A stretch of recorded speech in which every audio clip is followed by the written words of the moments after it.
ఎన్నికల సంఘం నిర్వహిస్తున్న స్పెషల్ ఇంటెన్సివ్ రివిజన్ అంటే ఎస్ఐఆర్ ప్రక్రియకు ప్రజలు సహకరించాలని బీఆర్ఎస్ ఎమ్మెల్సీ దాసోజు శ్రవణ్ పిలుపునిచ్చారు. ఖైరతాబాద్ బీఆర్ఎస్ పార్టీ ఆధ్వర్యంలో సోమాజిగూడ డివిజన్లో నిర్వహించిన ఎస్ఐఆర్ అవగాహన కార్యక్రమంలో ఆయన పాల్గొన్నారు. ప్రజాస్వామ్యంలో ఓటు హక్కు అత్యంత కీలకమని దాసోజు శ్రవణ్ అన్నారు. ఓటర్ జాబితా సవరణ ప్రక్రియను స్వాగతిస్తున్నామని, అయితే అది పూర్తిగా పారదర్శకంగా జరగాలని సూచించారు.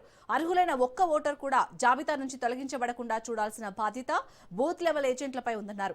కొత్త ఓటర్ల నమోదు, మృతి చెందిన వారు లేదా వలస వెళ్లిన వారి పేర్ల తొలగింపులో పార్టీ శ్రేణులు చురుకుగా పనిచేయాలని సూచించారు. మాజీ మంత్రి కేటీఆర్ సూచనల మేరకే ఈ అవగాహన కార్యక్రమం నిర్వహిస్తున్నట్లు నిర్వాహకులు తెలిపారు. ఓటర్ రోల్ వెరిఫికేషన్ కోసం అని చెప్తూ ఒక ప్రత్యేకమైనటువంటి ఒక డ్రైవ్ ఇవాళ దేశవ్యాప్తంగా మొదలుపెట్టింది. దాన్నే ఎస్ఐఆర్ అని చెప్పని అంటారు. అంటే special intensive revision of voter roll. ప్రతి బూత్ లో ఉన్నటువంటి ఒక బూత్ ఓటర్ల యొక్క లిస్టును ప్యూరిఫై చేయటమే, అథెంటికేట్ చేయటమే ఎస్ఐఆర్ యొక్క లక్షణం.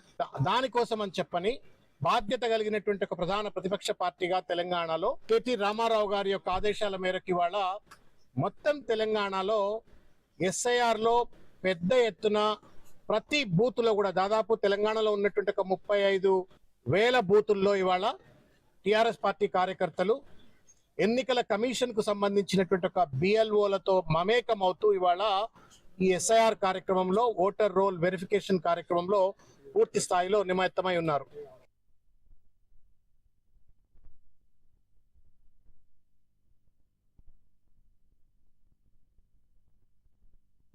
BRS working president, dynamic leader KTR గారి ఆదేశాల మేరకు ఈరోజు ఎస్ఐఆర్ మీద అవగాహన కార్యక్రమం జరపడం జరిగింది.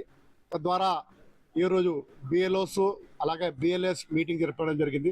ప్రతి బూత్లో ఇంటరాక్షన్ జరుపుతూ బిఎల్ఏకి బిఎల్ఓకి వాళ్ళ ఫోన్ నెంబర్స్ ఇంటరాక్షన్ చేయడం జరిగింది. ఏ విధంగా మనం ఒక మ్యాపింగ్ జరుపుతా ఉన్నామో ఈ యొక్క మీట్ సభ ద్వారా మేము క్లారిఫై చేయడం జరిగింది. మాకున్న బిఎల్ఎస్ ఉన్న అనుమానాలు, డౌట్స్ ఏమన్నా అన్నీ కూడా మా యొక్క డైనామిక్ లీడర్, మా యొక్క ఎమ్మెల్సీ దాసోజు శ్రవణన్న గారు క్లారిఫై చేయడం జరిగింది.